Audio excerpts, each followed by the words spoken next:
Hi, everybody. Happy Wednesday to everybody out there. Happy Warrior Wednesday. This is the UK edition, like part two.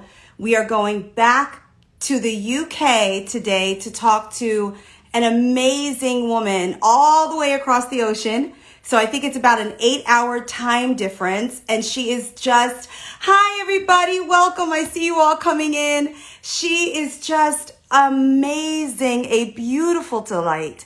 And she has so much to talk to you about today, about her very brave experience through ectopic pregnancy, miscarriage, and now being a mom with a baby in her arms. So it's really, really beautiful. I can't wait for you guys to meet Abby. Abby and I have spent so much time trying to deal with the time difference to talk to each other, and we finally got it in. And when I tell you, I am so amazed, not only by her story, but by her dedication to faith. Her faith, y'all, you're about to be like, this is about to be a little bit of a church service here, okay? And I need to thank Shaquita Lockley. I don't know if you're here yet, Shaquita. I don't know if you're here, Eggs Over Easy Film, but if you are, Shaquita found Miss Abby and connected the two of us, and I know why. I know why, and she is just a joy. So Mama Stu is in the building. Tell me, you guys, where you are from. Mama Stu's from Philly. Hi, Mama Stu. She says, hey, Boomerang. Let me know where you are joining from, because we are going to go all the way to the UK. I want Abby to know who is coming to see her. So put a lot of flowers in the chat so that we can give her flowers, because it's late there. It's like 10:30 p.m. So put all the flowers and hearts in the chat. Hi, Fabian. That's a cute thing with all those purple hearts. I love that. Let me know where you guys are from. I want to read something to you that Abby said. Hey, from the UK, London, potential youth stylist. Hello and welcome to Warrior Wednesdays. Okay, here is something. Phenomenally Autistic is in the building. Hello, Mama Stu is in the building. Here is something that Abby wrote that I love. My name is Abby, and my testimony is not my own. I now know it was part of God's plan for my life. I am a wife and now a proud mom. A proud mom. So I am going to bring that proud mom on. Hey, from the Bay Area. Hi, from Nigeria. Welcome to Warrior Wednesdays. We are going to go all the way across the ocean to grab Miss UK and hear all about her amazing journey. It is waiting for her. Come on, Instagram. Hi. Hi, Kelly. Hello. Thank you so much for having me on. How are you? I'm blessed and I feel great today. How are you? I'm really good, thank you. Really good. Glad. I'm glad to so be on glad. Warrior Wednesday. It's so exciting. I'm so excited to have you here. And so Shaquita Lockley from Eggs Over Easy, she joined us together all the way from the US to, are you in London? Am I correct? I am. I'm in London, yes, very much so. Born and raised here, so yes, I'm in London. I love it. Born and raised in London. What time is it in London right now?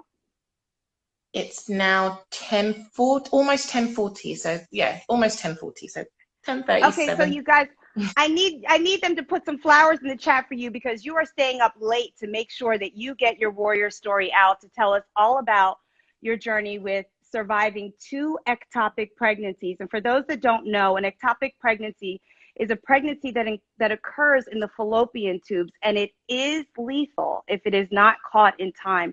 It can rupture and it can cause death. And you survived that twice, Yes. which is a beautiful, holy miracle. And we are grateful for that. So I want to start all the way at the beginning. Did you always want to be a mom?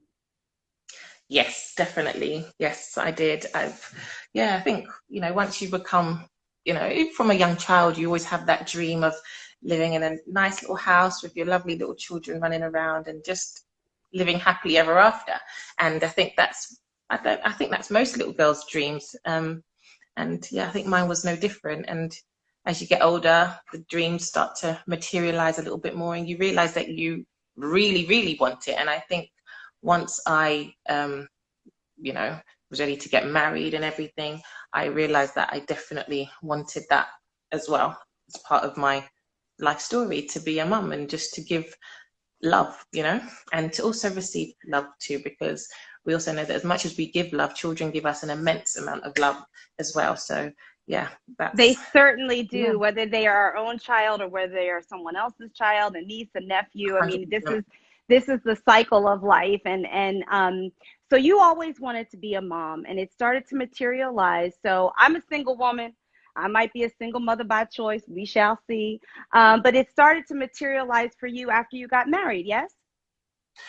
Yes. So yeah, I got married in 2015. So it's almost going to be 6 years next month. So yeah, we've yeah, it's almost 6 years. I can't believe it already. And yeah, that was May. And in June, sort of late June, I of that same year, I found out that I was pregnant. I was like, oh wow, that was quick. You know, I was Mm. thinking, you know, we'll enjoy being married for a little while. Just, you know, it just wasn't even on my head, and I don't really know why that it wasn't on my head that it could happen, but you know, I was caught by surprise, and it was a happy surprise, you know, and yeah, so once I took the test, because I'm usually quite on point, like really steady when it comes to my menstrual cycle. Um, and then it just didn't happen. And then I was like, let me just take a test. And thinking it wouldn't even be positive, it was positive. And I was like, oh, a bit shocked, but yeah, yeah. I would say that I was probably more shocked than the initial, oh my God, yeah. So I think, yeah, for me, the initial was shock, but it was welcomed. You know, once my husband and I spoke about it, we were like, okay, well, this is probably what God wants for us to do. So we're going to just go with it. And then I noticed that I was bleeding a bit, Mm. like, and I was like, that's a bit weird. I don't really know much about pregnancy. I'd never been pregnant before. So I was like, I don't think that's normal. And so I went to Dr. Google, which no one do. And so I went to Dr. Google, and they were like, oh, it could be this, it could be that. Go and check with your GP. So I went to my GP, and yeah, and the GP was like, okay, well, we need to make sure that that you definitely are pregnant, and the best way to do this is by going to the fertility, not the fertility clinic, the early pregnancy unit. So, Okay, now um, I'm going to pause you right there because this is really interesting for us here in the US because the healthcare system is different in the UK because when you said you went to the general practitioner after you took a pregnancy test. So here in the US, we would go to an OBGYN. We would go to our gynecologist. But can you explain for those that are watching today because it's really really important especially as we deal with so many healthcare inequities here and internal biases. But can you explain a little bit about the healthcare system? Because it's our job to inform people about how the differences are. Because as we band together, especially as Black women, we need to understand that from what I understand, that there is a general practitioner that yeah, you go to for all and everything, everything from a everything. headache to an abnormal cycle. And if Yeah, they can't fix it, then they send you to a specialist. Whereas in the US, we have an OBGYN and we go to what's called a yearly pap smear. That is not the case in the UK. So can you explain the healthcare system so we can really understand how to be a part of it with you? okay, so in the UK, what happens is that everybody registers with a doctor close to their home. So my doctor is literally a stone throw away from my house, and you go there for everything. Obviously, unless it's an emergency, like right now you're having a serious heart attack, that's straight to hospital. But for everything else in the middle, from a ingrown toenail to, I don't know, a lump anywhere that you might find, or like you said, fertility issues, you would go to your GP first. And the GP will assess you and then decide what direction he or she wants to take with you. It's either he can, you know, try and treat you in-house, or he will then refer you. With some people, you can actually be quite adamant. I was quite blessed in the sense, and you'll hear a bit more about it in the story. I was very forward in my referral because I was just like, no, something's just not, we need to get this sorted out. So I was very direct. I knew who I wanted to be referred to. I knew which consultant I wanted to see. I had a name and everything, and God really blessed me to allow me to see that person. So yeah, it is very different to the US in that it's a general practitioner that you would see first, and then if they think that you need to be referred, then they'll refer you. So it's not all the time that you'll be referred, and sometimes the referral system can be extremely long. Like you can wait for a very long time to be seen. Myself as an optometrist, I know exactly how that is. So people come to me for eye tests and they might have an eye condition, and if it's not something I feel is like an emergency, I will refer them to a specialist, which could take 6 weeks. So it just So depends. you So are really at the mercy of that GP. And so this is why yeah, self-advocacy, especially under that system, becomes yeah, a complete necessity, and why you need to constantly empower yourself and share your stories and tell your things, because women and men often don't know these things, and they're literally under the guise of just one person that may not have a specialty in that area. So yeah, let's go back a little bit. So you were bleeding, and you said you went to Dr. Google to find out yeah. what the causes may be, and then you went to the GP, correct? Yeah, yes, and they sent me literally on the same day, said, do you know what, just go across the road and you can go to the hospital and go, and you just have to wait with everybody else. It was like a walk-in surgery for the early pregnancy unit. So went there with my husband and we sat there for a little while, and actually it was a very long while actually. And we were just sitting there just thinking, we don't really know what's going on. We were just, yeah, going with the flow, sat there, and then Was it they heavy bleeding? Was it spotting, Abby? no, What was the it level of was it? just spotting, to be fair. It wasn't, so I knew it wasn't my period. It was, Hmm. there was a very distinct difference in what it was and what my period is. So I knew that, yes, I'm bleeding, but this isn't normal bleeding for me. So so when we went there, they took my bloods, and then I sat down again for what seemed like forever because I had plans that day. I was going to go meet my friend in central London, and we were going out and just having a nice time shopping. She was in town for the weekend, and so they then took me into the room to scan me, and then they were scanning, and she was scanning for a little while, and then she was like, oh, it doesn't look like, maybe you're just too early. I can't see anything. So we'll just leave it for now and just see, we'll see you soon, basically. And that maybe it's just a bit too early to detect anything. So I went on my merry way, and my husband went to work. We just Now carried on our I'm day. gonna pause you right there. And the reason I interrupt you is when you say scan, are you saying that they did an ultrasound, an actual Yeah, ultrasound to see on the screen whether or not they saw an active pregnancy, correct? exactly. Yes. Exactly. So that active pregnancy, had they seen it, would have been detected in the womb, you guys. It would have been in the endometrial lining, and they would have seen it in the womb. So Yeah. but they did take your blood. So they could have found things in your blood test, but they did a scan. Yeah. They did not see an active pregnancy in the uterine lining. And so off They you didn't. went. Yes, and then while I was shopping, I get a phone call from a number I didn't recognize, and it was the hospital. And they were like, you came in earlier today, and you had a scan. We didn't really see very much on your scan, but we took your bloods, and your blood results are in. And the level of HCG, so your hormone level of pregnancy, is a lot higher than what it's showing on the scan. So we should have definitely seen something. So we're going to need you to come back tomorrow to do it again. And so I was like, okay. And this is where I feel like education is so important, because I had no clue about anything. I didn't have a clue in terms of what the potential dangers could be. And I feel like we need to, as women and even men, we need to educate ourselves on things that women go through, with things that, you know, people always think, okay, you get married, you have a baby. You might not get married, you have a baby, and it's that easy. It isn't. It isn't for many women. It isn't for, they say 1 in 5 will lose. That's Mm-hmm. huge. We Mm-hmm. all know more Mm-hmm. than 5 people. That's a lot of losses. So we need to It is, educate ourselves on these things. even with that, when you guys, a miscarriage is actually categorized, at least here in the U.S., as a spontaneous abortion. That's what it is called here in the U.S. Mhm. And oftentimes, women don't even know that they are pregnant, and they may actually miscarry in their monthly cycle, having never known that they were actually carrying a baby. And so, Yeah.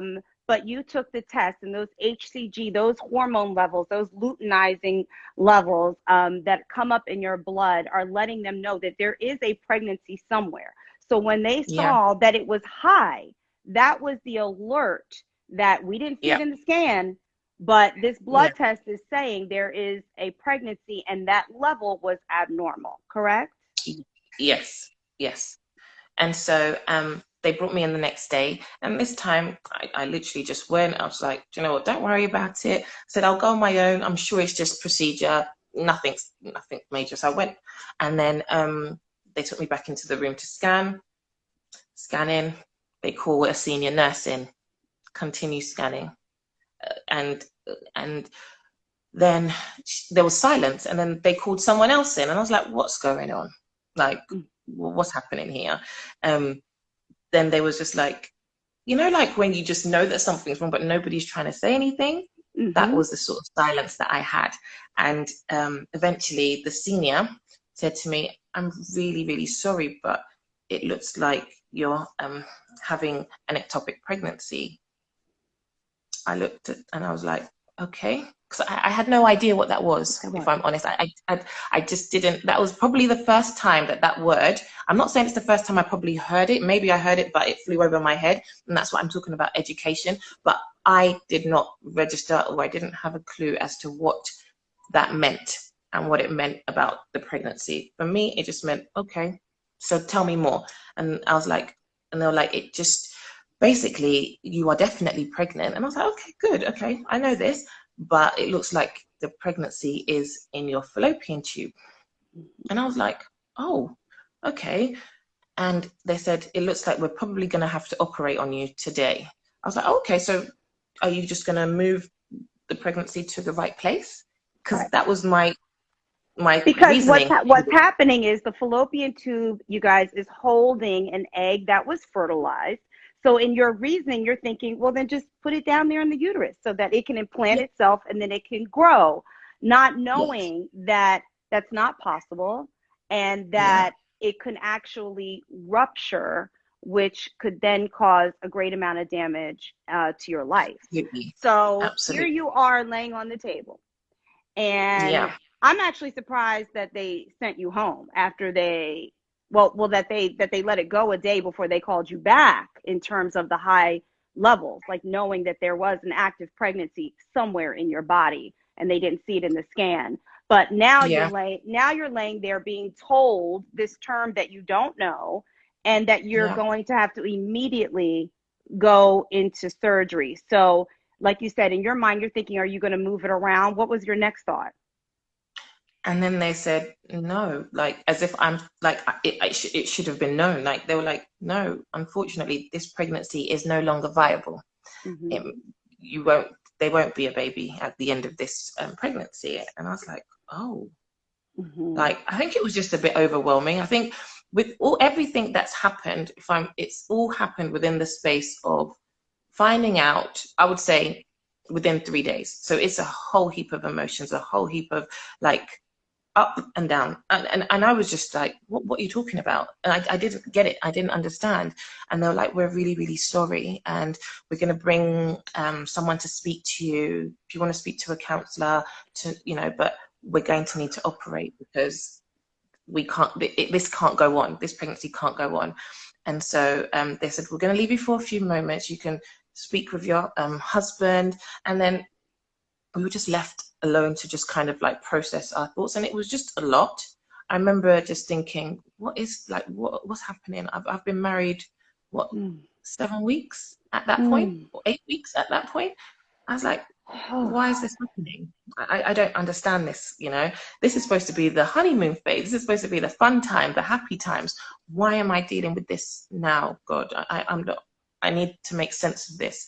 And I think, being the sort of person that I am, I feel like I just kind of took it in and just thought, and just tried to bottle up how I was really maybe feeling, because that's, you just kind of get on with it, really. And so I did. We called my mum. She came down as well. And yeah, it was just a lot, because imagine, going from thinking, something might happen, and then all your sort of thoughts and dreams are kind of shattered just right there. And And that's and exactly this how is it was. and this is what I want to ask you. Was there any manner of discussion and empathy and compassion and really explaining to you what an ectopic pregnancy is and why it was necessary to do the surgery on your fallopian tube in a certain amount of time? Was that given to you? Eventually. So they left us in a sort of like the counseling, or the what they call, I think, the bereavement room, or that they have a special room. And then eventually a consultant came to speak with us and sort of, in doctor speak, break it down. And she tried to be as empathetic as possible, but I don't even know if I was really listening to her, because I Of was just course. like, okay, can't we get another opinion? And so after that point, I started doing practical, Abby. Started thinking, okay, what can I do? Called some doctor friends. They were like, I said, so what about methotrexate?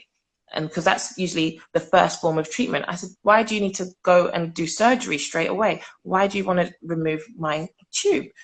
And they were like, well, because that's the safest option. Your HCG levels are too high. So I don't know if everybody understands. So basically, with ectopics, the first set of treatment is usually methotrexate if your HCG levels are not too high.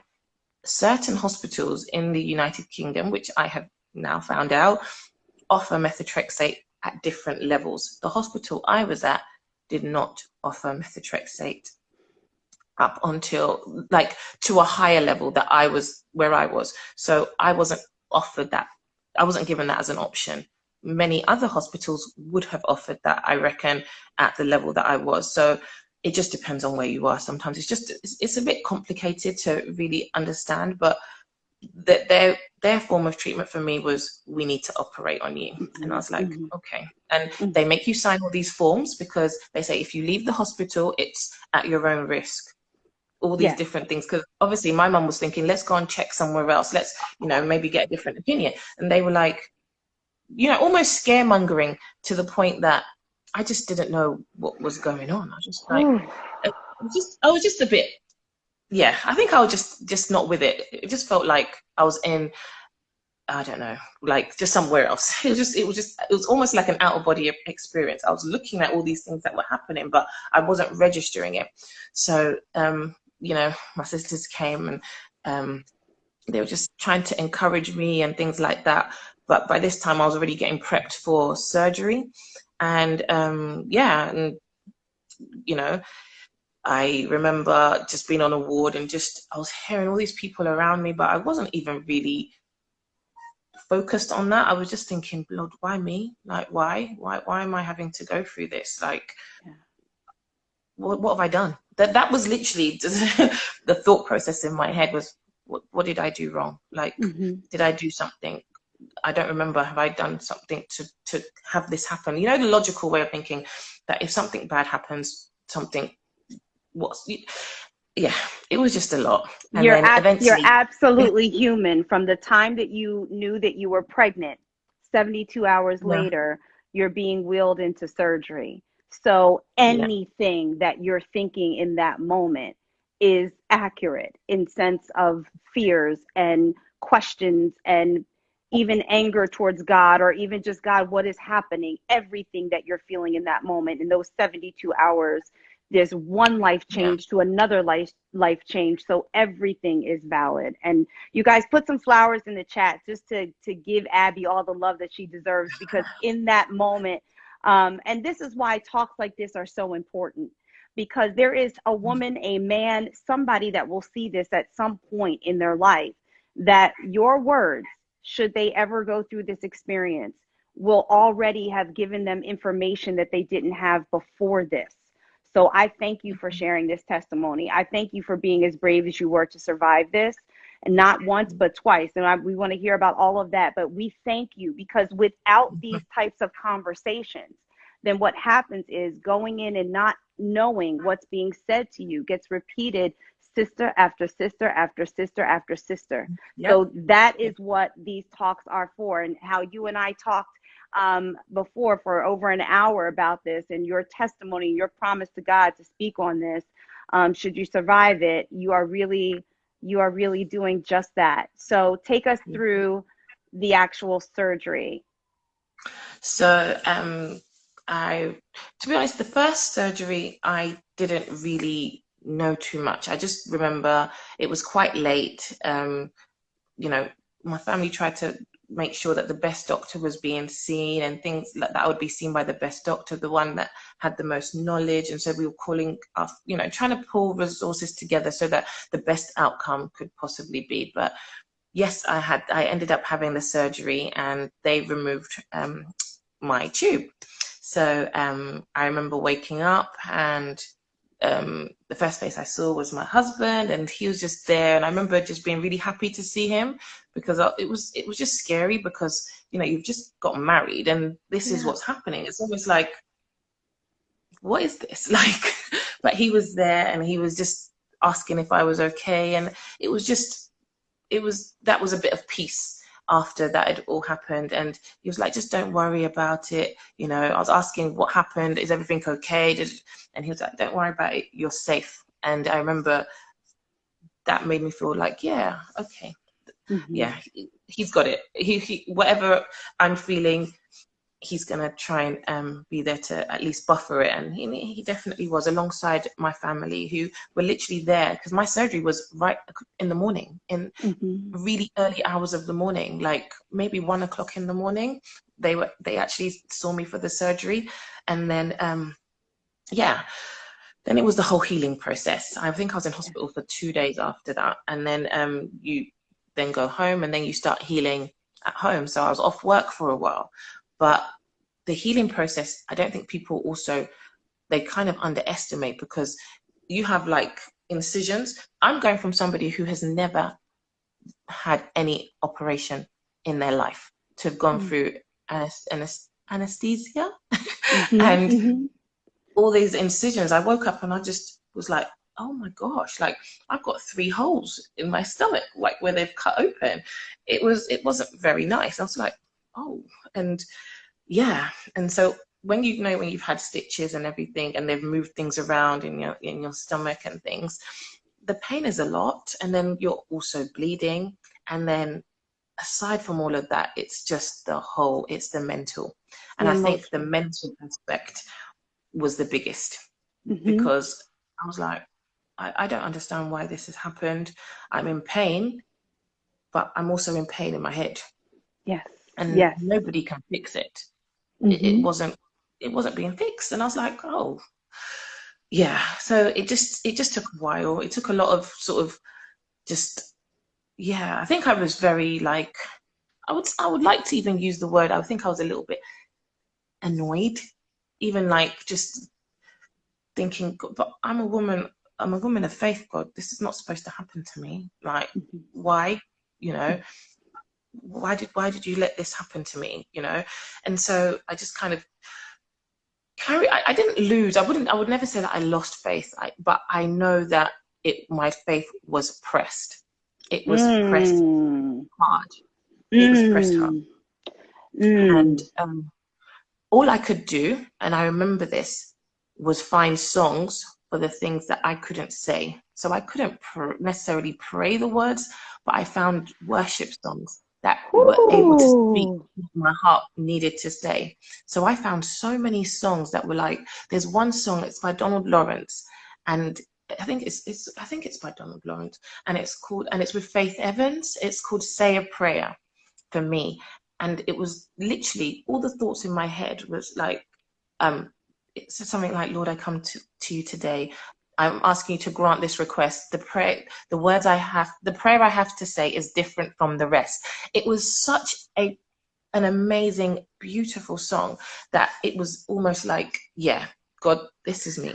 You know, it's really, first of all, I commend you. I cannot imagine the physical healing process, the emotional healing process, every feeling and question that you must have had is completely valid.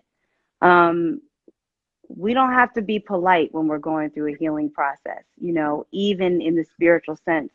There was something you said, and my very dear friend Aisha Hines, I just saw her write it in the comments as well. My faith was pressed. That hit me like a brick, because that's something that so many of us, men and women, feel that are going through any type of fertility journey, any type of assisted reproduction, where we are given bad news or non-encouraging news over and over and over and over again. And to say my faith was pressed, and that you needed to find song to be able to actually have a conversation with God, reminds me of Danielle Brooks, who also was here with us, sharing about her emergency C-section, another experience where she thought she was going into the hospital for one thing, and everything changed on a dime, and she couldn't speak it anymore. And she immediately in her hospital bed went into song and just started singing gospels, because it was the only thing that would bring her to a peaceful state of at least a cruising altitude of me and God. So I completely, I understand that. And but I give you all of the love and respect for the journey and the process that you went through, especially without all of the information that you're offering us here today. It's extremely scary. I don't even want to start to say that I know how it feels. It must be extremely scary. So we honor you. We really, really do. So you're going through the healing process, and once you're a little bit on the other side, what happens next? So we carry on with life, and you know, you try and still find whatever pockets of happiness that you can, and I did. And you know, I just put it as, you know, you try and almost like contain it, and I tried to put it somewhere else. And obviously from time to time it would hit me, and I would have moments where I'm sad, but then for the most part I just sort of almost put it to the back of my head and thought, let me just continue with life and enjoy my marriage, enjoy my husband, enjoy just life. And so and let me less than ask you 6 months later, let me ask you a physical question before you tell us about what happened 6 months later. When they said that they did a surgery on your tube, did they tell you which tube, which side, the left or right? it was the left. It was the left. And did they tell you they were sealing off the tube? They just said that they've removed the tube entirely, so there is no tube there anymore. So So you have they, one tube now. okay, so they were telling you they removed the left tube entirely. So for those that don't know, your fallopian tubes, you have two. Some of us have two. Some of us aren't born with both, or you know, there's different things. But two Yeah. tubes that are going from to the ovaries. So one on the left Yeah. and one on the right. So you were told that they removed completely the left tube. Yes. And so now Yes. six months post surgery, what happened? Yes. It was my birthday, and in November, my birthday was in October, so we had a really nice birthday time, maybe too good of a time, some might say. And I ended up finding out that I was pregnant again in November, and I was like, wow, okay, this is good news. And I was like, there's no way this can be God. Come on, I'm back on track with you now, God. This is good news. You're blessing me now. Nothing can go wrong here. And so after the first surgery and ectopic that I went through, I was then obviously told that as soon as you get pregnant, or even think you're pregnant, or even have a fathom the idea of being pregnant, you need to go straight to the EPU. So I didn't even need to see my GP. It was one of those ones where I just went straight to the EPU as soon as I found out that I Because was at this pregnant. point, what they're telling you basically at this point is you would be a high risk pregnancy because you've Yes, had one exactly. ectopic pregnancy. So the Yes, minute that exactly. you might be pregnant again, to go straight to the specialist, correct? Yes, yeah. Do Okay. not pass them head first. Okay. And so, yeah, and you know, they also, to be fair, they did say that sometimes once you've had an ectopic, Sometimes you can also have another one, but most people, they said it's not like that. So for me, I was thinking, I'm most people, it's not going to happen to me. I'm going to be just fine. They were like, obviously, sometimes it can happen. And I was like, no, that's not going to be my portion. You know, you say all the prayers. I said every single prayer I possibly could. I didn't tell anybody like I didn't the first time, because you do have a level of fear as well. So I just kept it to myself and went to the hospital. And again, this time I said to my husband, I'll go on my own. It's not a problem. God's got us this time. No problem. And he was like, are you sure? I was like, yeah, just go to work. Went in there. They saw me quite quickly this time round. And I remember going in there, and it was the same midwife that saw me, or midwife, nurse that saw me the last time. And she remembered me. And she was like, okay, so hopefully this one will be a bit better news this time. They started scanning me again. Silence. I was like, wow. I remember this scan. I remember sort of holding my breath throughout the whole scan and almost kind of like reciting our Lord's Prayer. I remember it so clearly. I was like, our Father who art in heaven, in my head, constantly saying it. And there was just silence, and then they brought someone else in, and I was just like, I've seen this play out before. And they were like, yeah, just silence. And I was like, what's wrong? Oh, don't worry, everything's okay. We're just looking a little bit deep. We're just trying to see what's going on and everything. Then you know, when you can tell like something is wrong, they looked at each other.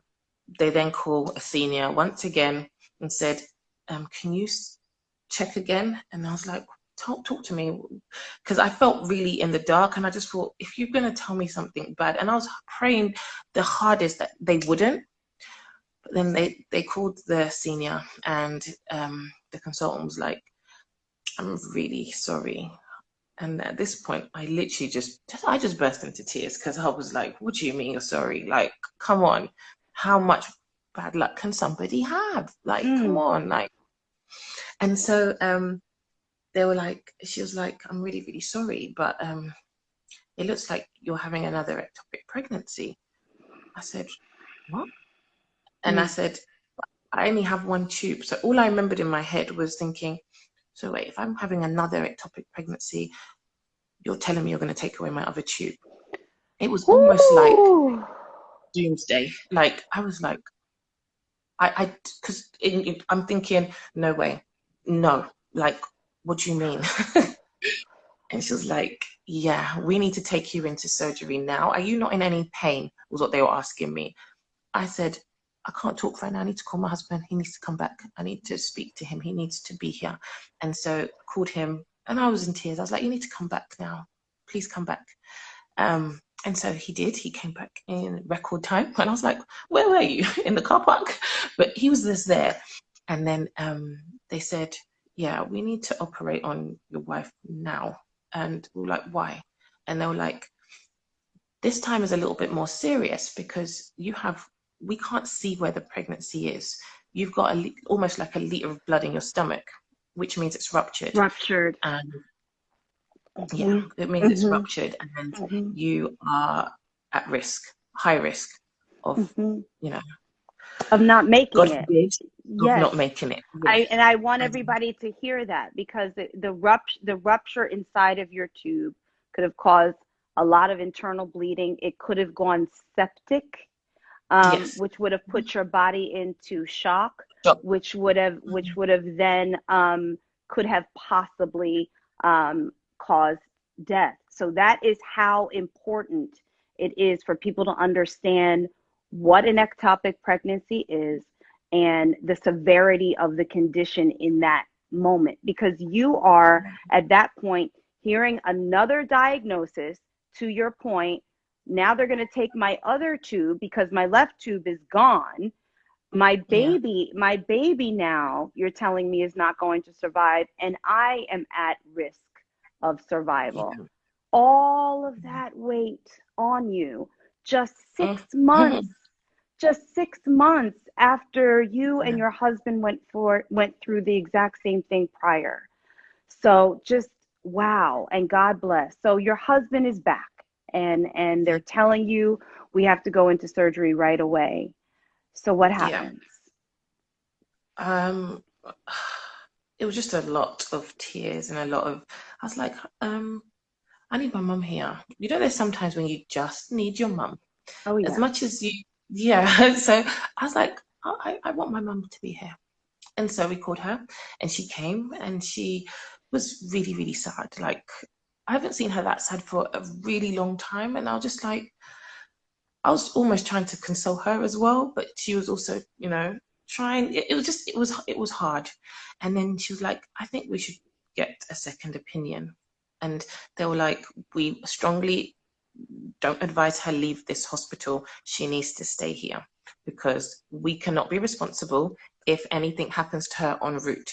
So there is another hospital, the A where I was born at this hospital, and also I had friends in the OBGYN, as you guys call it, Yeah. obstetrics department. And so I called her and she was like, come, I'm going to get one of my seniors to see you and we will, they can assess you again and see if there's anything else that we can possibly do. Because at this point, the hospital I was at were like, we're going to need to probably remove your other tube. There was sort of like, that's where their head was.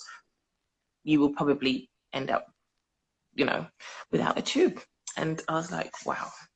So, I just remember just like, you're just like almost tremoring. Like my body was just not, I wasn't all right. I just remember not being all right. And Hmm. I remember taking the journey to the other hospital. So I had to sign papers to say that I was going. My husband also had to sign because they said maybe I wasn't in my right thinking state. So he had to sign too. Yeah. So, and then we went to, the other hospital. And I This remember is an that act of faith right here, what you are doing. This was an act of faith to yeah, advocate for yourself, to call your friend, to decide, I don't feel 100% sure that I'm in the yeah, best hands or in the best situation here. And yeah, this is an act of faith, y'all. This is when you are listening to a higher self that you trust, and you went with that guidance. And so you went to another facility where your friend worked, correct? yes. And she set everything up for, for an appointment for me to be seen by um, one of the top consultants there. And they confirmed everything. But even before that, I want to just pause on this little part. I remember the journey to that other hospital being, it was almost like I was taking the longest flight. Like it was just such a long journey. It was almost like I didn't want to get there. Like I just remember sitting there and Mm, just resting my head on my mom's shoulder and just being like, what have I done, mom? Like, what have I done? Like, mm, help me understand this, And she was like, just don't worry. And so we went there and mm. yeah, got to the hospital and the doctor said to me, we're going to scan you again. And I was like, okay, sorry.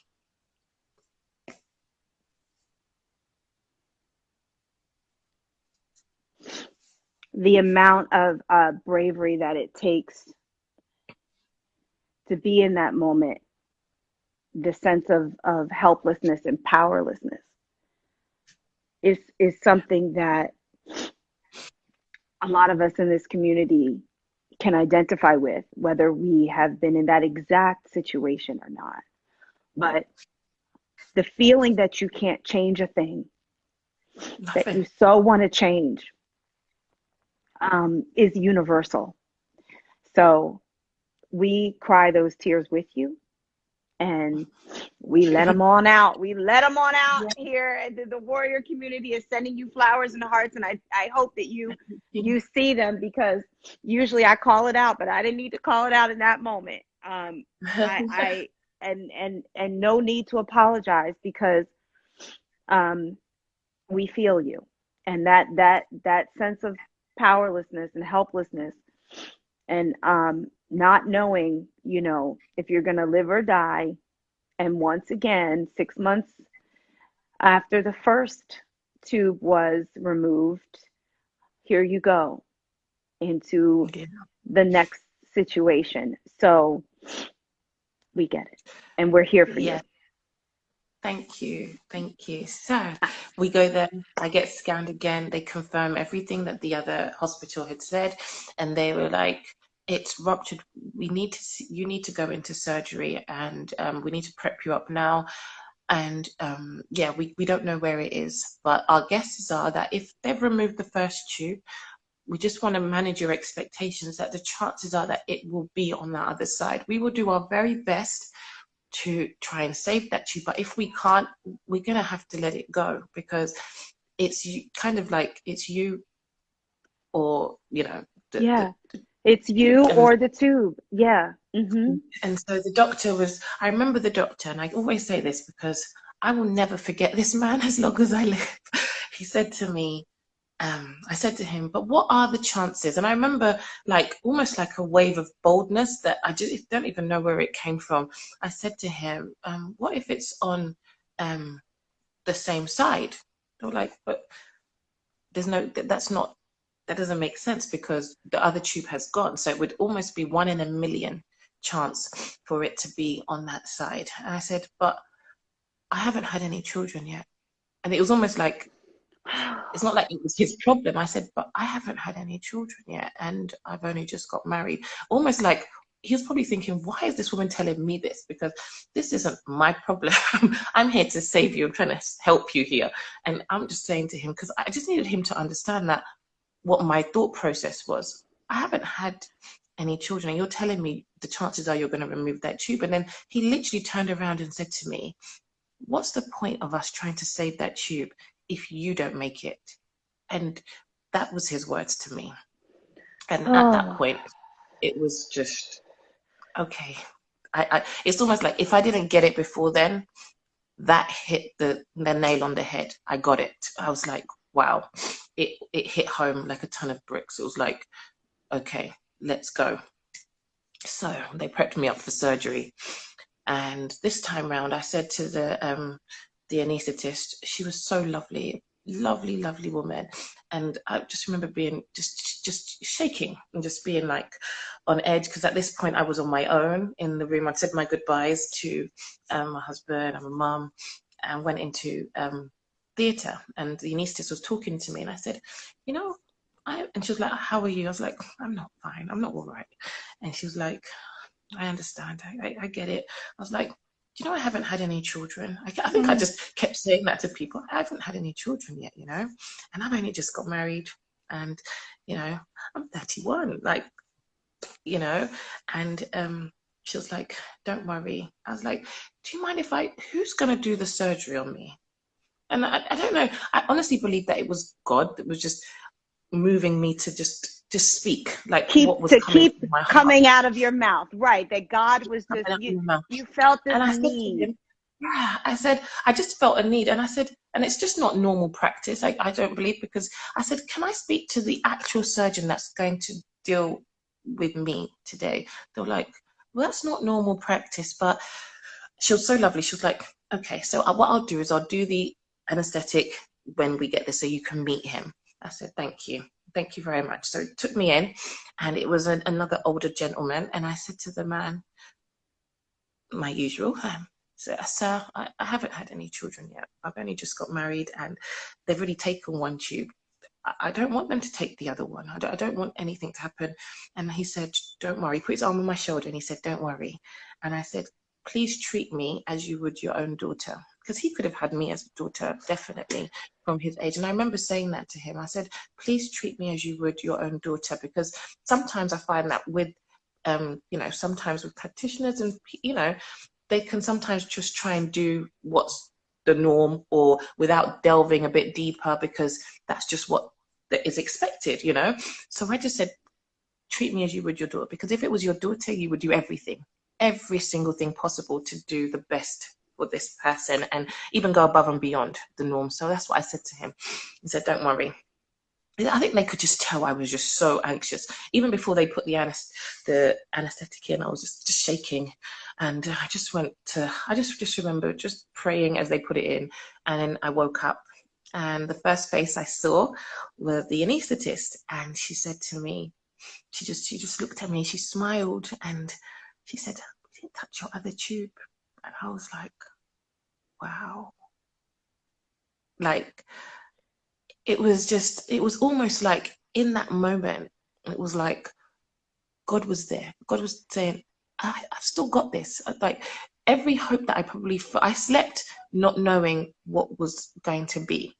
I woke up and I felt like God was like, I've still got this. Like, I've still got you under control. I've still got this situation under control, because I remember going there thinking this was it. The next steps for me would probably be whatever other plans in terms of like pregnancy, IVF, whatever it was, that would probably be my Your next journey. steps. Yeah. But then God was like, I'm still here for you, Abby. Like, and that in that moment of pain, I remember thinking, wow, God, even in the midst of all this, you still want to show that you are still on the throne, that you're still faithful, that you're still in the business of showing out for your children. And that's exactly what he did. He really did.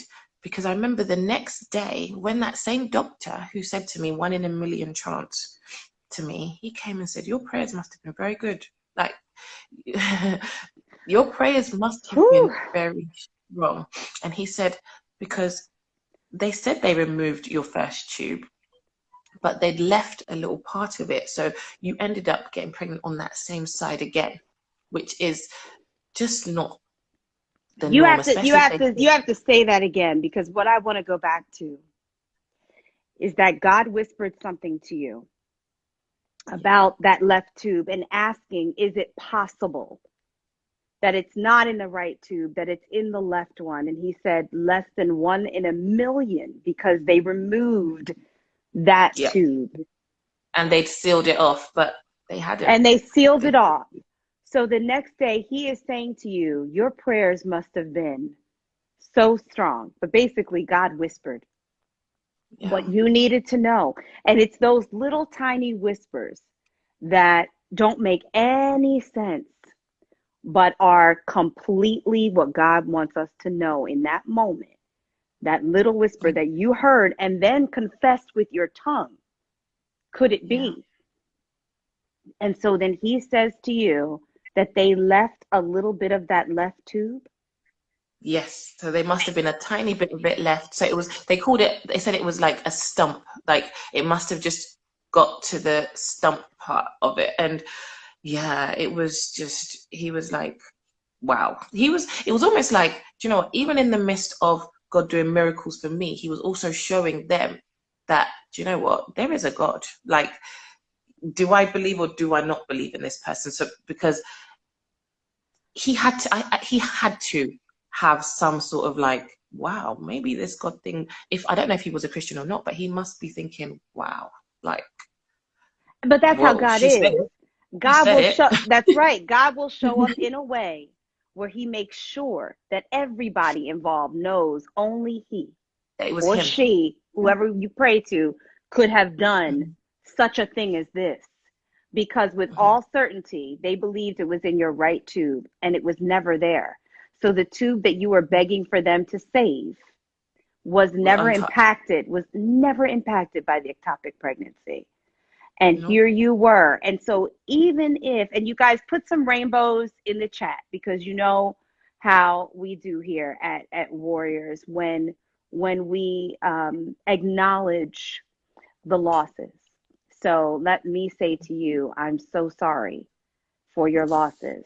And we add rainbows to your life for your rainbows babies on your left side, your most important side, that they went back to God through. So there are your rainbows. I hope you can see them up there. And I just have to say, wow, just wow to God, that you experienced such a knowing and a revelation, and that you heard him in the scariest of times. You heard him, and so now you are awoke, and you have the news, and you have your right tube intact, and off with life you go. But there's a healing process again, right? There's a healing process again, physically, And I feel like emotionally. big time. I feel like even this one, as much as, yes, it was, you know, wow, God's shown himself in this place, but there was still that, but why is it happening? Does that mean it's going to happen again? Because then you get fear, and I feel like fear definitely took hold of me quite a lot, especially throughout the next few years and months after that. But then one thing I'd like to remember is also at that point when that will happen. I remember going to sleep that night, and I was in the room, and I just remember saying, "Do you know what, God? You've brought me out of this situation. We're not at the end of my story yet, but God, if you bless me with a child, I'm going to tell everybody that cares to listen. I'm going to proclaim your name. In fact, what I'm going to do is I'm going to lie in front of everybody and proclaim who you are and tell them that it was you. It's nothing to do with me. It's all you. And I want to be that voice for those people who feel like no one hears them, or, you know, no one sees the pain that they go through, because a lot of it's done silently. You know, you deal with a lot of these things silently. You deal with infertility silently most of the time, because you don't necessarily even have the words to share, because you don't even know how you're feeling some of the time. You sometimes feel a bit at a loss. So that was I made that promise to God, and I didn't know when it was ever going to happen. A lot of the time I doubted if it ever would happen, but I remember making that promise on that hospital bed, in pain, bleeding, everything. And I said, if you do this for me, God, I'm going to do this for you. And yeah, we'll get to that point anyway. It's a beautiful thing. It reminds me of your UK sister, Vanessa Hay, and the promise that she made to God. And I think it's remarkable because there's so many women like Regina Townsend and just so many women that are part of this community that in the midst of going through something like this, that they feel called to the advocacy of speaking God's name through this journey. And it is because of women like you that answer the call in the midst of pain, that the woman behind you, God forbid, may have to go through something like this, will hear your voice resonate in their heart and their mind, and will know they will be okay. They will know that there is a God. They will know to listen closely, that no matter how dire the circumstances are, He is still and always will be right there. And so I commend you and I thank you for answering that call in the midst of it all, to say, I will do this work and I will say your name and I will tell your story, God, because this wasn't me. This wasn't the doctor. This was all you, that I survived this. Something that could have taken you out of this world twice. And God said, not your time, not your time, but tell my name, tell my story, and let them know what this is. So I commend you for that.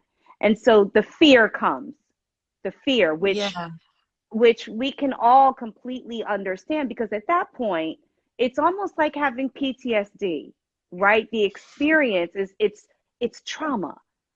These experiences are traumatizing. They are traumatic, and they leave a heavy load. Even when you know that it was God, it still leaves a heavy load. And that if you got pregnant the next time, that fear is multiplied.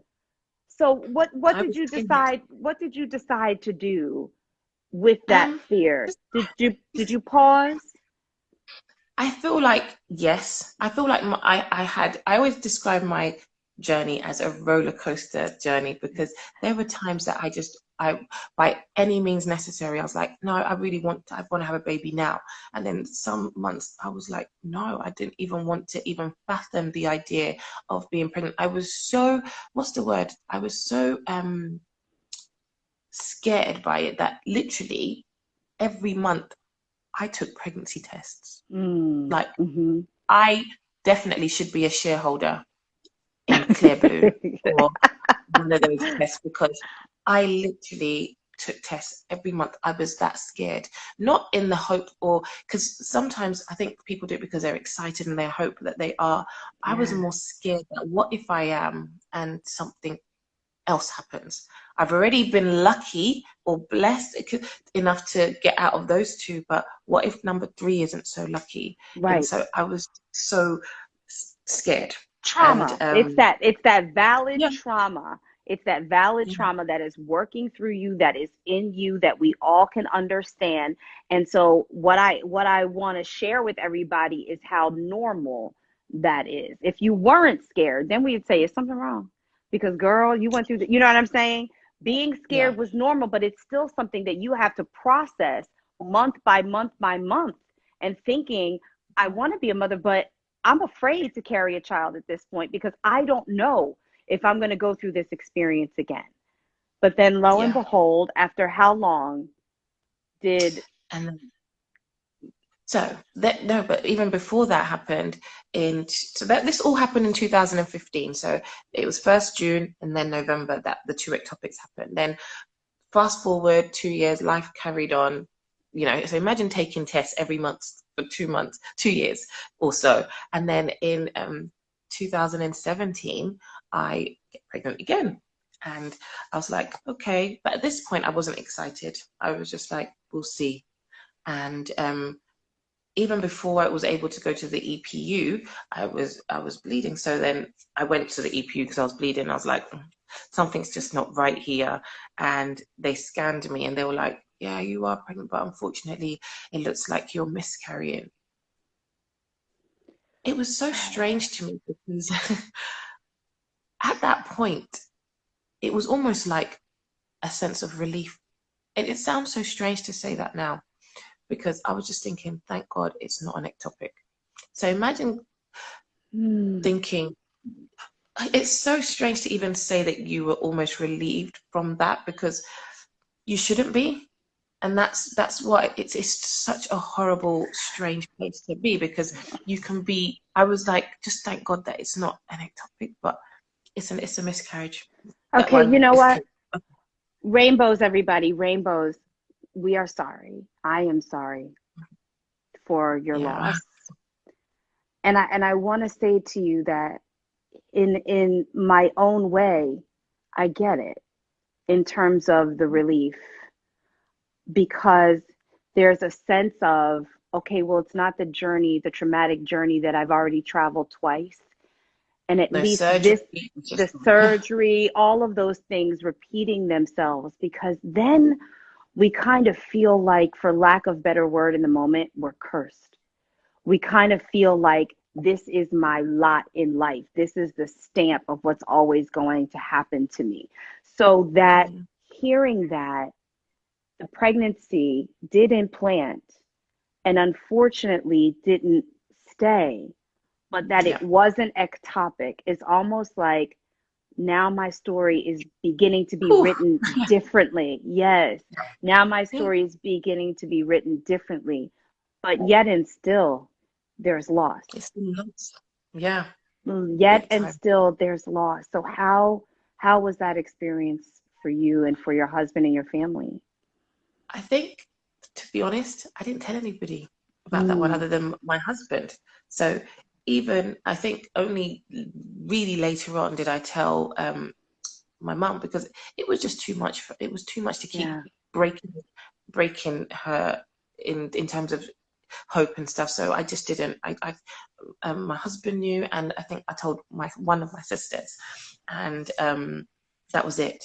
And I just remember just thinking, do you know what, Abby? I don't even want to process this. I'm just going to get on. And I remember the next day after that happened, I went out. I was like, Mm, I'm not going to let this cloud come over me anymore. And I just said, do you know what? Let me just continue. And I just did. And yeah, I just tried to just get on with it. To be honest with you, that one, if I'm honest, was the least impactful, I think, for me, because it was almost like, do you know what? I know this story, and it didn't pan out the way that one, the other ones did, but at least it wasn't like them. So this is better. So in some way, I was able to sort of make my head believe that this was better. it wasn't good, because that isn't it. You should never be in a position where any loss should be better. You should never have to feel like that. But at May that I point, offer you this, Abby? Because we need to survive pain. And yeah, so we are not anything more than human. yeah, And when we do what we have to do to survive a tragedy in the moment, and this is a tragedy inside your body. So we do what we have to do. And if that means for you, I'm going out the next day, then go out the next day. If it means for somebody else to lay in the bed for the next month, then lay in the bed for the next month. What I love about what you said, because there's no judgment, right, in how we survive a thing. But what I love about what you said is that you chose your version of self-care in that moment. And for yeah, you, it was, I can't do this any other way but to continue on. And yeah, when the tears come, they'll come. When the conversations need to happen, they'll happen. I'm not telling everybody. There's a certain amount of, see, what I'm trying to say, y'all, is give yourself permission to grieve the way you need to grieve. It is yeah, up to you to decide step by step how you are going to heal.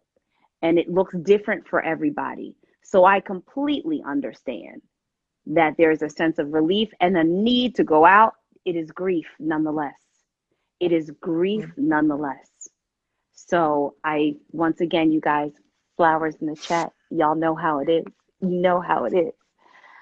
So, and I love you too, Kareem Grimes. I see you there. You have people, Abby, from American television shows here listening to listening to your story. Hello. So, hello, Kareem from All American. He's a great, great actor and a great friend. But back Wow. to the UK, and now so 2 years later, and we have a loss, and Yes, then so what? And then what? 2017. And Hmm. then I just kind of put it to the back burner and just said, you know what, let me just continue with life and just and try and enjoy it as much as I can. So we went on nice holidays and we did loads of nice things. And during this time, I just remember seeking God and just praying and going to different conferences and just trying to just understand certain things. And so the church I was attending at the time would have like fertility prayer sessions. So I'd even like try and skip work in the morning just so I could make the prayer session, and I would go there just so that I could be a part of it. And it was awesome. Till this day, I'm still part of the session, because just because God's blessed me now, it doesn't mean I'm going to stop praising him and being a voice in that arena. Come So on, come on. I'm yeah, so I'm very much still a part of that group. And so in 2018, I get pregnant again. I remember a friend of mine was pregnant and she said to me, you're next. Like, she was pregnant, quite showy, and I was just like, yeah, I've heard it all before. When you just think, but I said amen. I said the usual amen. And she's like, no, Abby, you have to be next. And then the following month, I found out that I was pregnant. But let me even just say, by this time, I was under consultants. I'd also advocated for myself to be seen by a loss specialist. I met someone at work who was one of my patients, and I don't even know how the conversation went to this, because I'm an optometrist, as you guys call it in the States. And she just went on to tell me that she'd had 15 losses. And I was like, Oh, that's a lot. Like, yeah. oh, 15 And losses. yeah, 15. I'll never forget her. And she was like, she got seen by this guy who's amazing. I was like, I need his details. She said that he was able to find out what her issue was, and it was something to do with sticky blood. She had sticky blood, and that was the reason she wasn't able to hold the Hold the pregnancies. pregnancy. Yes, it Yeah, probably was she a had sticky thinner blood. lining. Yep. Wow. So Okay. she was put on aspirin, and then she was able to have her baby. So she had her first child at 45, and she was like, yeah, this was all that it was, you know, that she had sticky blood. So I was like, please send me this gentleman. I need his details. And so I went to my GP with that man's name and I said, I want to see this doctor. And he's a private, does the NHS. And I was like, I'm even willing to see him private if I have to. If you can't refer me by the NHS system, which is the governing body for medical care in the UK, I said, I will see him myself. My doctor was amazing. And he was like, I'm going to refer you to him. And I got seen by him. And he did loads and loads of tests, loads and loads of tests. And he didn't really find anything per se, but he said something about my progesterone. He said something about, it was mainly about, he said my reserves were good, but something about my progesterone levels and T4 cells. Is it T4? Something about my T cells. And so he was like, yeah, so what we're going to do is put you on some program. And but between that time, I fell pregnant. So I went back to him and said to him, oh, I need to see you again because things have changed. I'm pregnant now. And he was like, oh, we would have liked for you to have done the treatments first because obviously we would like to, listen, okay, well, you're pregnant now. So what we're going to do is we're going to still do treatment, but this time I'm putting you on. So I was on steroids and aspirin when I was pregnant for quite a long time, and cyclogest as well. So I was on quite a few things, but I was like, I'll take anything, whatever you want to give me, as long as this could potentially mean that I get to hold my baby. I'll take whatever you've got. It was horrible. At one point I was taking like 8 tablets in a day. It was horrible.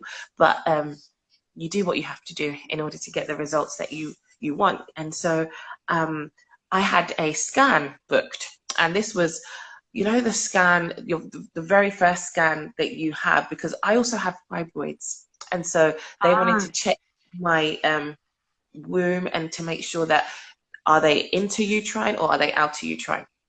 And they were like, you definitely have fibroids, and but they're not in the womb, so we're happy about that. But they're not too big, so we'll just keep an eye on it. And so just for those that don't know what a fibroid is a non-cancerous tumor that can be in the womb or outside of the womb, intrauterine or outside here. And so if they are inside, it will cause problems for a pregnancy to stay because there's not enough room for the baby. But also one of the things that is, and because we just like to continuously educate when we talk about it here on Warrior Wednesday. So those that are joining us for the first time will know that one of the symptoms is heavy bleeding, you know, and very, very painful periods. So I don't know if that was a symptom that you might have had and may or may not have known that fibroids were a part of your story. I've never really had bad periods. I've never really, so for me, it was only when all these things started happening to me that I even realized that I had fibroids, because I've always had, you know, quite short periods. There'll be like four days. They would be a bit heavy and then it would just be normal for me. I was someone that could go out and I wouldn't even know that I was gonna, like, it would just start, but there was no pain. So, you know, like some people have that, look, I was blessed in that respect. So anyway, let me move a little bit forwards for the sake of time and everything. And so I get scanned just so that they could see everything. And they were like, well, now that you're pregnant, we also need to check that there actually is a viable pregnancy.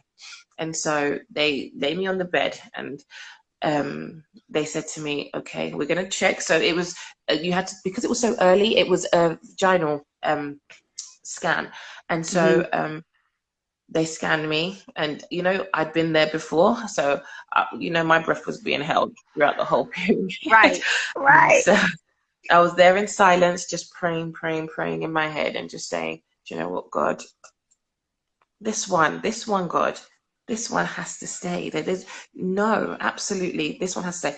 And so they scanned me, and she was like, we can definitely see a gestational sac and yolk.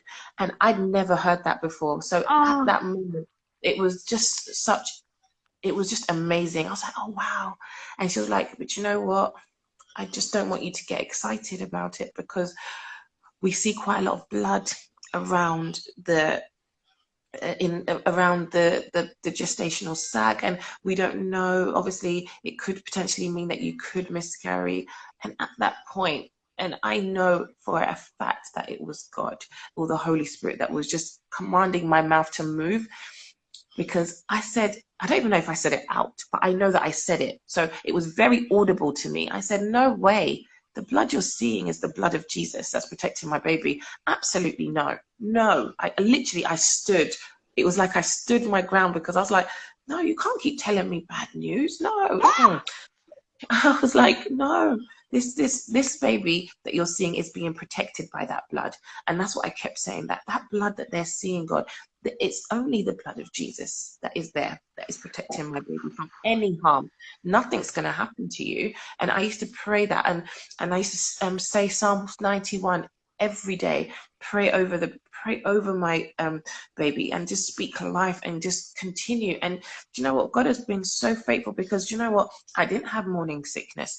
I didn't have issues. Like, my pregnancy was really nice, but yes, there was fear. I'm not going to pretend that I wasn't scared every day. Every time I'd go to the toilet, I'd be scared to even wipe, and there was fear.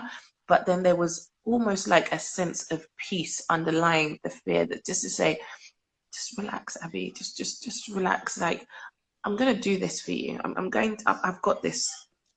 And God really did. He really, really did. Because even in the midst of all that, I lost my dad. So yeah, that in itself was huge. Yeah, thank you. Thank you. And one of his biggest prayers was like, I want grandchildren. I want grandchildren. And he kept saying, when is it going to happen? When is it going to happen? And it was like, it was 2 days before he passed away, and he'd had surgery, and the Holy Spirit didn't allow me to sleep or rest. And he kept saying, you need to tell your dad. And I was like, I'll tell him when he gets here to the UK. I'll tell him and surprise him with like a bump. And it was like, you're not going to sleep tonight. It was a constant, tell your dad, tell your dad, tell your dad. So I called him and I was like, Daddy, I've got a secret for you, but I don't want you to tell anybody.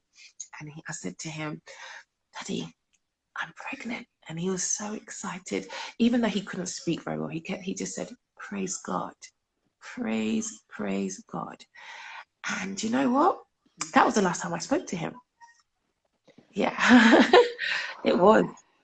But I honestly believe that peace went with him. And it just gives me so much joy that I actually listened. Because I may not have, like, I could have just said, you know what, no, I'm not going to do it. But I felt like it was almost like I couldn't do anything else until I spoke to him. So literally, he passed away, and that was the last time I spoke to him. Let me say, first and foremost, my condolences for the loss of your father. Thank you. And I know that you guys put some hearts up. Can you put some more for me into the chat?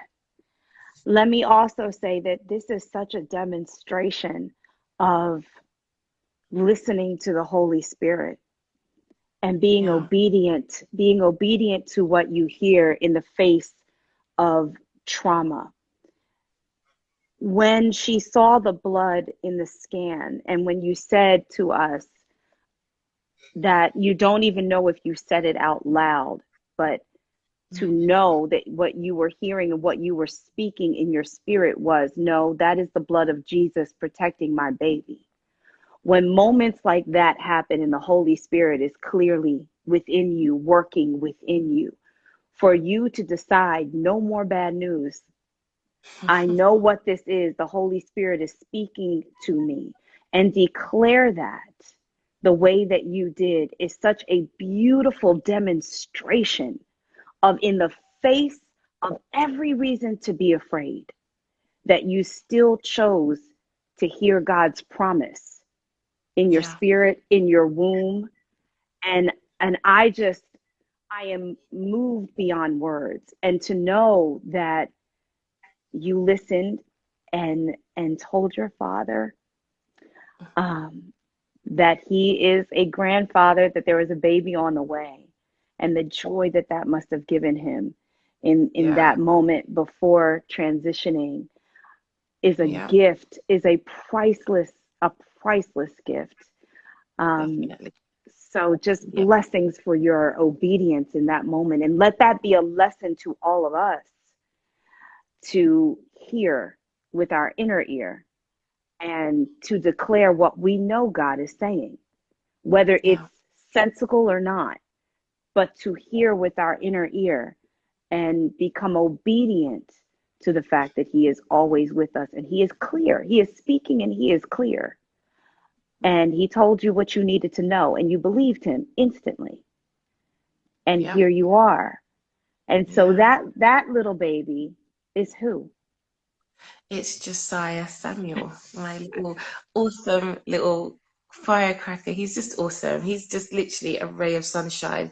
And his name, I don't know if anybody knows, Josiah means God heals. So it was such a fitting, beautiful name. And Samuel means God hears, God listens. And that is my testimony. God healed and he listened. And I can't but thank him. I can't like not thank him for this because it's only because of him that I'm able to even say that I am a mother to such a blessing. And if you meet him, he just embodies joy and happiness. And God knew that I needed it. And so he blessed me with such a beautiful little boy. He's everything. He's like, yeah, he just literally lights my world up. So yeah.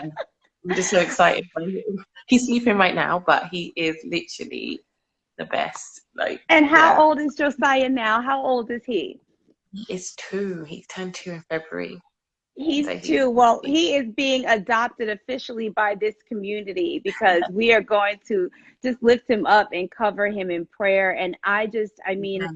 I just really want to, again, I want to thank you for your advocacy. I want to thank you for your transparency and your testimony because you told us, you traveled us through the entire journey and you brought God along in every single step. And it is such a reminder for us when we're in the lowest of low to be able to remember your testimony and your story and to remember to listen and to speak what we know. So I personally thank you. And is there anything that you want to leave, anything that you want to say that hasn't been said to everybody that's listening here since you made that promise to God to speak about Him and speak about fertility? Is there anything that you want us to know?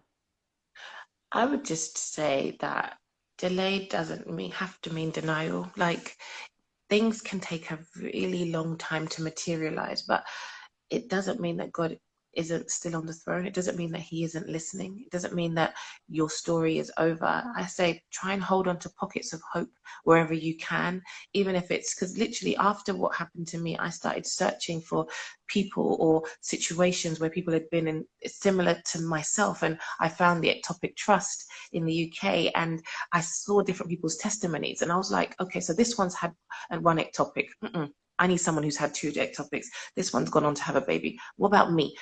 So I started searching. Okay, then I said, okay, this one's had 2 ectopics. Good. So, and she's gone on to have a baby. That means there's hope for me. And I was like, but I need someone who's had 2 ectopics and then a miscarriage. Am I going to find her? And Ooh, literally, that was how I was able to kind of keep, alongside with my prayer and everything, the practical side was also really important. I also wanted to add, actually, that during my journey, I started a business called Omomi, which means my child. Yeah. And I didn't have a child at that point. Well, I didn't have a physical child. I had my losses and I just one day made something for a friend of mine for her baby shower, and everyone kept asking me, where did you buy that from? I was like, no, I just made it. I didn't want to buy something that everybody else would be buying, so I made it. And they were like, oh my God, Abby, you need to do this. You need to do this. And that was where Omomi was born. So it's like little baby oh, growth how it started. And then the name came to me, which Omomi means my child in Yoruba, in Nigerian yes. um, native tongue of Yoruba. And literally, this is what it is. So the little maps of Africa that we place on baby clothes, and it's all gone on to adults. So I'm even wearing one myself, and it was almost like Where an can act of faith. An act of faith. Where can we Yeah, find because I them? Where didn't can have we purchase them? Where can we it's find them? it's on my page on Mommy. I will send it to you actually, so that you can also have a look. But loads of even Kavya, Gabrielle Union's daughter, she's worn Yes. some of my stuff, so it's really awesome. And it was just an act of faith because that kept me going as well. I would say someone on this journey, please, don't lose hope and do things that make you also challenge your faith and make you push your faith forward. So I knew that one day my baby has to wear one of these. I'm not going to make all these for everyone else's child, and my child isn't going to get to wear one. So, and this is his one. So just so that you've seen it, he's got one. This is his actual one that he's worn before. So God is faithful. And I leave that to say that, you know what? God is faithful, even in the hard times, even when the times where you can't see his face, and even at the times when you feel like he's just not present, he's there. He's there. He's there. And if he can do it for me, there is no difference between you and I. We're all together on the same journey. We just have different endings to our stories. But God did it for me, and he will do it for each and every one of you. And just keep holding on to that faith that you have, because do you know what? Your story is going to be beautiful. It will. And I will continue to pray. I pray for as many women as I can. And, you can reach out to me if you want to hear a little bit more or have a little bit more advice. I'm very open to that. And I just want to pray that God just does something new in your life. I pray for peace over each and every one of you wonderful women and men, because it's not just women that go through these journeys, the men too, and they don't always know how to support. But I just pray that there will be a peace that just passes all understanding, and that even when you don't understand what is going on, you will still hold on to that whom you believe in. And for you, Kelly, awesome woman of God, that you are still on your own journey and you are doing this. I really commend you, and I thank God for you. And I say, do you know what? Keep doing what you're doing, and that, do you know what? Your story is going to touch millions, not just us thousands here, but millions. And I thank God for you. Thank you, thank you, thank you for sharing your platform. And I love you. I love you back. I love you back. And I have to say, first of all, you guys just put up a whole lot of flowers for Abby, because I told y'all it was going to be a little bit of church when we talked earlier in the week. We had our own personal talk, and I just knew that you are other. You are something different. You are beyond special, and we are going to support your business. We are going to support your act of faith. And when you said that about finding an act of faith when you're in the process, I almost jumped out of my skin, because Warrior Wednesdays is my act of faith. This is it. This is my act of faith, to be able to give myself hope for a baby, for a family one day, no matter where or how they come. And so I want to personally thank you for being part of my act of faith. And I want to say to everybody here that's watching that one of the things that Abby said when we first got off the phone, when we first spoke, and I need to publicly say thank you, is right before we got off the phone, Abby said to me, I know that when you do these shows and all of the different people that you talk to, it has to take a toll on your spirit. It has to be hard to juggle all of the different needs that come your way while you're still on your own journey. And I want you to know that I am praying for you, that delay is not denial. And I'm praying for your spirit as well, for your rest and for the time you take for yourself. I want to say thank you, because on the day that you said that, I really, really needed it. I really needed to restore my own cup. And whether you heard that from God or however you heard it from, you offered it to me. And it is, again, a testimony that me just being here in this Warrior Wednesdays, my personal act of faith along the journey, continues to bless me, continues to give me hope and strength beyond my own imagination. I could not continue to have hope without this community. And I am so grateful that you are a part of it. I am so grateful. We finally found the time to talk. And I am so grateful that all of these people get to see what I heard just a few days ago and to hear for themselves what a blessing and what an amazing mother and child of God you are. I Yes. thank you, Abby. I thank you from the Thank you. US all the way to London. Please kiss Josiah for us. Tell him we are all Definitely. his aunties and uncles up in here. And one of these days, we have said it before because of Vanessa Hay and the Princess Warrior, and now you, that we got to cross oceans one day and hold Yeah, hands and see each other and see each other. definitely. With all our Thank you. children. With With all our all of children. our children, exactly, Yeah. with all our Yeah. children. Stay blessed, Yes. stay healthy, and Thank highly you. favored, and know God that you bless are in you. all of our thoughts and prayers. Thank you Blessings for to having you. me. Thank you. Thank you for being here. Thank you so much. And get some sleep, girl. I know it's late, Yes. so get some Yes, sleep. it is. Thank Thank you. you, Thank you Abby. very much. Thank you, Abby. Thank you. Bye. Bye. Oh my goodness, you guys. Okay, as Abby presses the X right there, I just want to, oh, there she goes. Oh, I'm undone. But y'all know me, I do this every week. Abby from London, I'm going to get the information so that we can put on Warrior Wednesdays where you can support her business and her active faith. Was that not the most beautiful, transparent, and just a story of God is always in control, and he is always writing the story, and he is always telling you what you need to know when you need to know it. So you guys have learned a lot here today, I hope, about ectopic pregnancies. It is severe. Make sure you pass this on to a friend, anybody that's looking to conceive one day, so that they continue to get all the information that we have here for you. So thank you so much for joining Warrior Wednesdays. I will see you next week. And until then, I love you, I love you, I love you. And thank you to Abby, from my heart to yours. Absolutely love you. Bye, y'all. Thanks for being here. See ya.